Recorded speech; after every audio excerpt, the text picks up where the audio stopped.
fresh, animalic and erotic scent. That's got my name on it.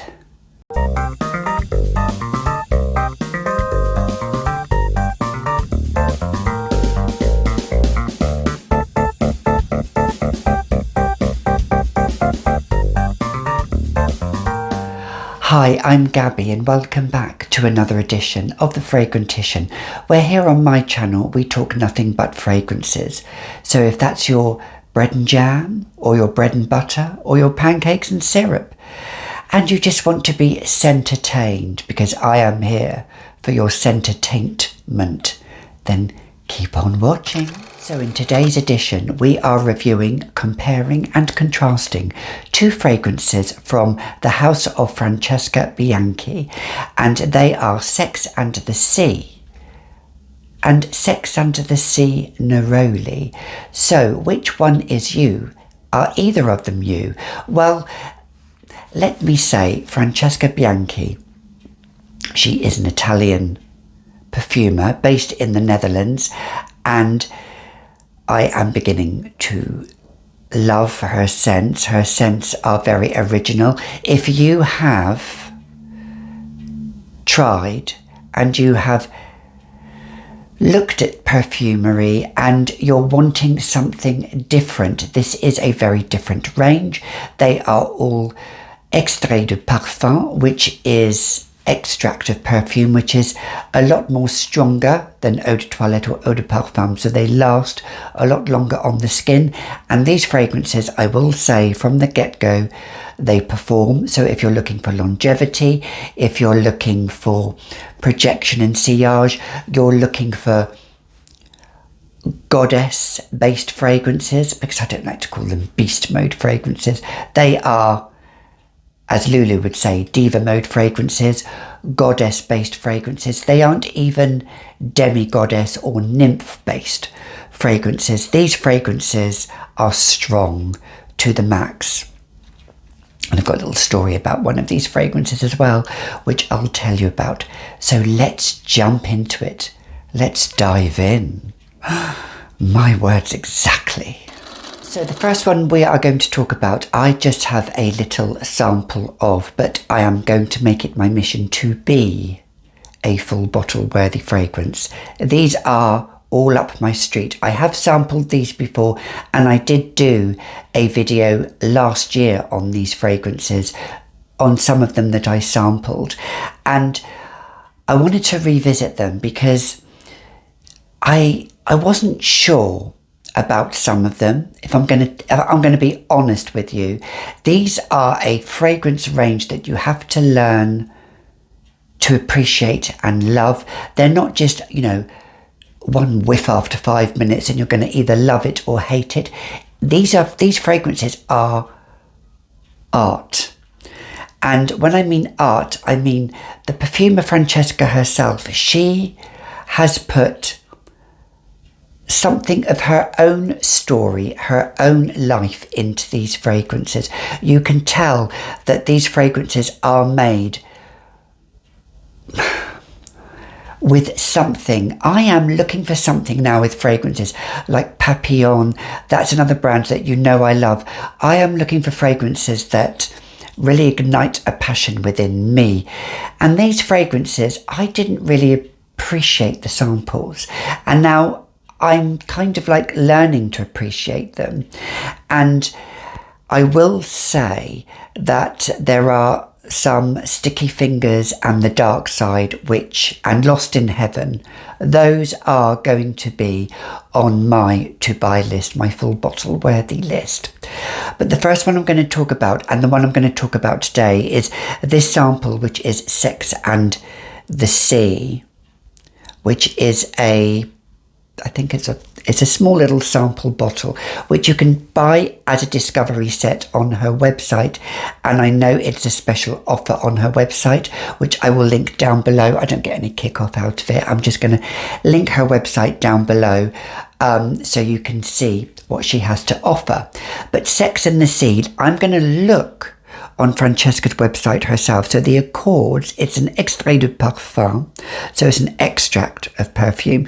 So it's oriental, powdery, fruity, animalic. And the mood is outrageously seductive, original and naughty. So the backbone of all these fragrances are seduction, erotica, a sense of sexual prowess about you, a sense of sexuality that you have yourself, that you are confident within yourself, whatever your sexuality is, whatever your gender is, whatever rocks your boat or rocks your bed, so to speak. So these fragrances have a little bit of that in it. Going through the notes, I'm going on Francesca's website herself.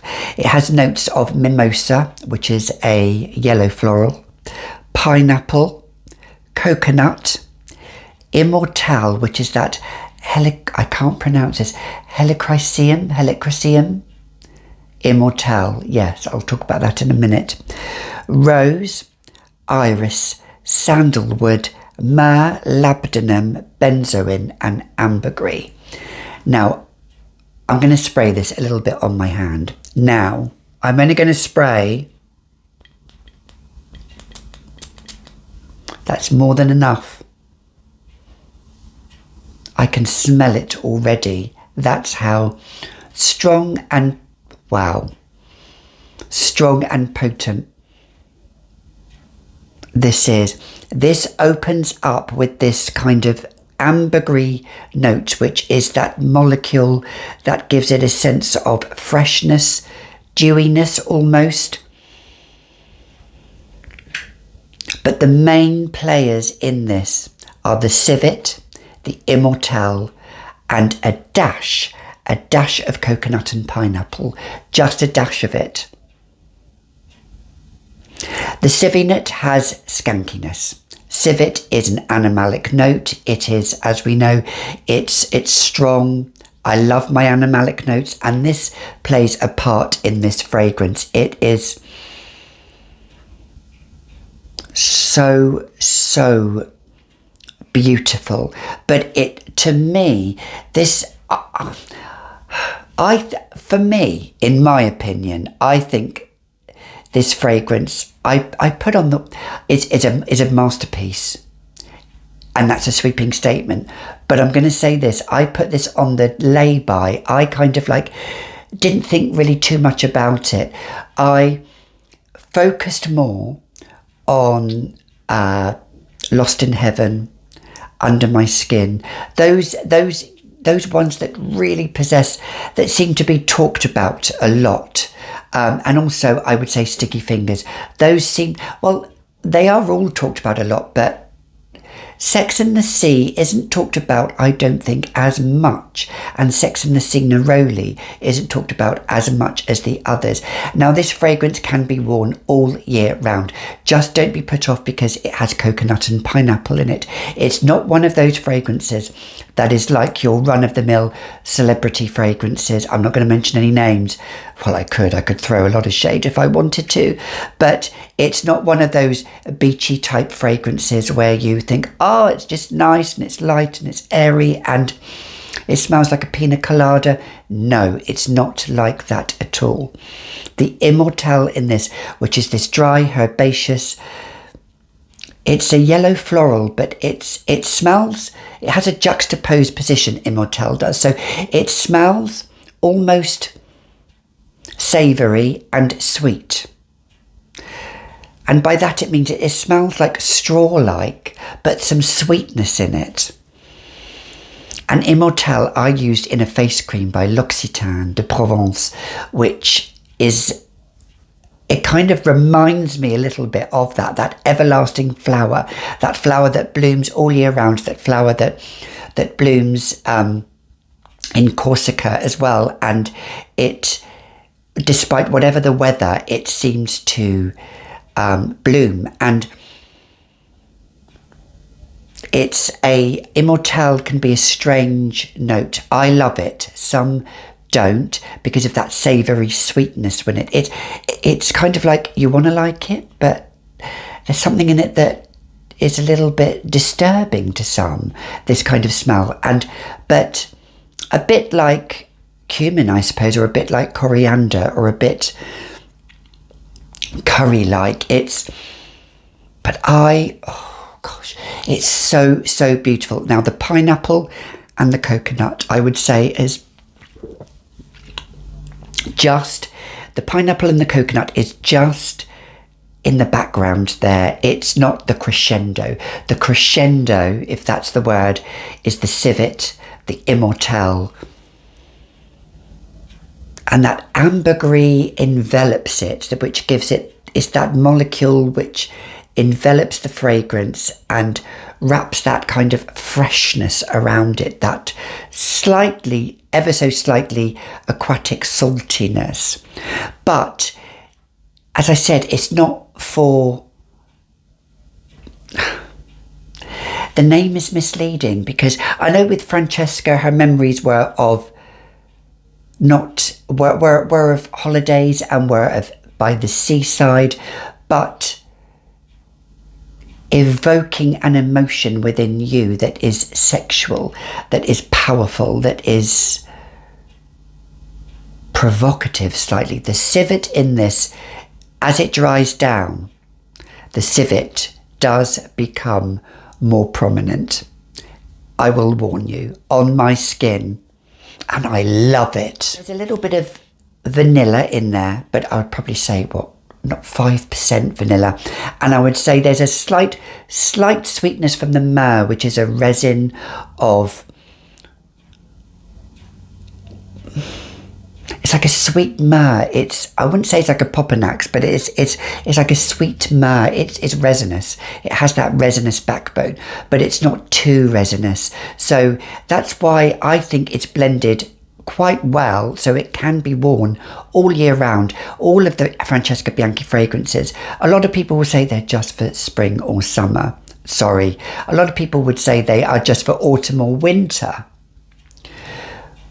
But no, this fragrance you could wear all year round. It's strong enough to carry you through into autumn and winter, but it's also a fragrance you could wear in spring or summer. I probably wouldn't wear it in the very high heat because it could be quite cloying. But no, as I say, longevity of the scale, it lasts 10 plus hours on my skin. On clothes, it lasts forever. And I have dry skin. Even on a dry skin without any moisturiser, this is the story. I put this on, literally I put that much on what you saw on my hand. I went shopping, I went to the shop. And as I was coming back home, we live in an apartment complex, and I was waiting for the lift, had my mask on. This man who was next to me had a mask on, and I said to him, you can come into the lift with me, it's absolutely fine, I've had my booster, what have you, it's absolutely fine. And when he got in the lift, he was a very lovely gentleman. He was, not elderly, he was like maybe in his 50s, I suppose. That's not old at all. And he said to me, your fragrance is beautiful. He said, I've never smelt anything like it before. He said, it's really lovely. And he wasn't flirting with me. He was being kind and paying me a compliment. And I sprayed just that much on my dry hand without any moisturiser. And I'd had it on as well a good hour and a half. So the way it projected through a mask, brilliant. So you've got no problems with longevity and projection and sillage there. I would wear this all year round. I would wear this to work. I don't care. I'm that type of woman. You may not be confident enough to wear it to work if you don't want to. That's absolutely fine. You just need 2 spritz. That's all you need. I did overspray this. I've got another little sample here that I've got a little bit of, and it probably was up to there, and I used about that much. That was too much of an overspray. I used about 6 sprays of this. It was powerful, so powerful. It lasted 12 plus hours, and through the night, in the morning, until I showered off. It was so strong, but I loved it. I kept getting wafts of it. Beautiful, that civet. The pineapple in this isn't sharp at all. The pineapple is just a little bit of juiciness there. The coconut there, just a little bit. The civet is there to give it that backbone of an animalic facet, combined with that immortelle. And I don't really get any other floral rose in there. I don't really detect iris in there as well. So if you don't like iris, you will still like this fragrance. And the mimosa is, I think the mimosa playing with the immortelle lends it that slight herbaceousness, that slightly floral quality. But you've got to remember, it's not like a white floral where it's screechy. White florals are quite to the point where they can be quite screechy or completely in your face. This is an in your face fragrance, but it's delicate. It's your little scent bubble. You wear Francesca Bianchi fragrances for you. It's not there to solicit compliments. It's not there for others. It is for you. And that's what I like about this brand. Although there are a lot of other brands out there that I do wear fragrance for me, but this fragrance and the Francesca Bianchi line in general, it is a fragrance that is just for you within your own scent bubble to enjoy. And receiving that compliment was a bonus. Now moving on to Sex and the Sea Neroli, which I do have a full size 30 ml. These are all 30 ml, and you might think, oh gosh, that's small, but because it's extract of perfume, not an eau de parfum, it lasts such a long time. And as I say, the performance is there. So this will last me for months and months and months. Now, I'm going to spray a little bit on the other hand. Look at this sprayer. That is the atomizers on these. On this, it's a fine mist, absolutely beautiful, a fine mist. Now the accords in this is citrusy, ambery, and animalic. And the mood is uplifting, modern, classic, and carnal. So it's a classic animalic chypre taking on a bit of a modern fragrance. Now, the notes in this, it has bergamot, petitgrain, honey, neroli, mimosa, coconut, immortelle again, rose iris, sandalwood, vetiver, labdanum, benzoin, ambergris, civet, and vanilla. So there is no myrrh in this, but it still retains the coconut, and there's no pineapple in this. Now, I think I kind of put the original Sex and the Sea on the back burner because pineapple and me don't really agree. But the way she blended the pineapple in the original Sex and the Sea, perfection for me, in my opinion. Now this, the bergamot, the neroli, the honey, the civet, the immortelle is there, but the neroli in this, it does have that freshness. Now, who doesn't like neroli? There are some out there that do not like neroli, and I feel for you because you will smell neroli in this. Neroli is that star there combined with the civet, a little bit of the coconut. I don't really, and the immortelle. The immortelle is there, but it's not as strong or at the forefront as it is in the original. This again has good longevity, good sillage, good projection, lasts 10 hours plus on my skin. And actually on some people it might last 12 hours plus until you shower off. I have a dry skin, but the performance is there completely. Now, Francesca wanted to make this fragrance a little bit more hypnotic, but I know from what I've read, she had to reformulate certain things to constitute that neroli in there. So It's not just, oh, hey, let's just take that out, put that in. So she's had to make it to a specification. I really, really like this, but I do love the original Sex and the Sea as well. I love them both. This you could wear for more spring, summer. You could wear it all year round. I would say that. Now, when I wore this, my husband said it reminded him of holidaying in Corfu, which we go to a lot, although we haven't been to for the last 2 years. It has that, I don't know whether it's the immortelle combined with, the honey is there, but it gives it a little bit of sweetness, but it's so beautiful. It's a fragrance that is very uplifting, very joyous. I find neroli quite uplifting anyway.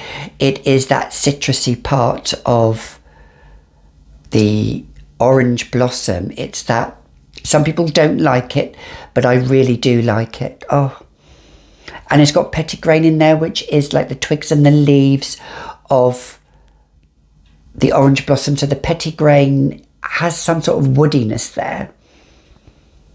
Green. Aromatic. I love it so much. This has a fantastic sillage again. And what can I say about this fragrance? It's just beautiful. You could wear it on any occasion. Would you wear it going out for a special occasion? Maybe not. I actually would wear Sex and the Sea for a special occasion. I think Sex and the Sea is maybe, in my opinion, slightly more versatile than Sex and the Sea neroli, whereas I would only wear it in spring and summer. I would wear it in an evening for the summer as well. A lovely evening summer fragrance. This would be, let's dream of holidays at the moment. Hopefully this year we can start going places. We can just do what we want to. We don't intend on going abroad this year. We are actually leaving it for another year just because we want to. We're going to do it next year. But yes, Sex and the Sea neroli. It has that civet in there as well. They are all animalic. These two fragrances don't have really any leather in them, or they don't have that buttery orris in them like the others do. They are void of those notes. They have more of the coconut, the pineapple, still the civet, but the immortelle in there as well to give it that aromatic herbaceousness, which I love. So, Sex and the Sea is a huge 10 out of 10 for me. Sex and the Sea neroli, huge 10 out of 10 for me. Sex and the Sea is going to be next on my wish list for sure. I know Francesca Bianchi, she does have an offer at the moment for, if you buy one fragrance, you will get a €21 saving on the second fragrance. They are €98. So that's not bad really for an extrait de parfum. And they come beautifully packaged as well, and they also come with other samples as well, 2 complimentary samples if you want to try them, if you buy a full size, and you get your free shipping as well. So yeah, Sex and the Sea is on my wish list completely. That's the next one, followed by Sticky Fingers and The Dark Side and Lost in Heaven. I haven't really tried any of the others. I have tried Under My Skin, but I really liked it, but it wasn't a big love for me. So it wasn't a big love for me like Sticky Fingers or Lost in Heaven was, or The Dark Side was. So who knows? But anyway, Sex and the Sea all year round, versatile, a winner, if you like, animalic, slightly floral, slightly sweet, but dark, provocative, erotic, and sensual. So until next time, you've been watching another edition of The Fragrantician, and until next time, as Mae West once famously said, sex is purely an emotion. in motion. Till the next time, ciao for now.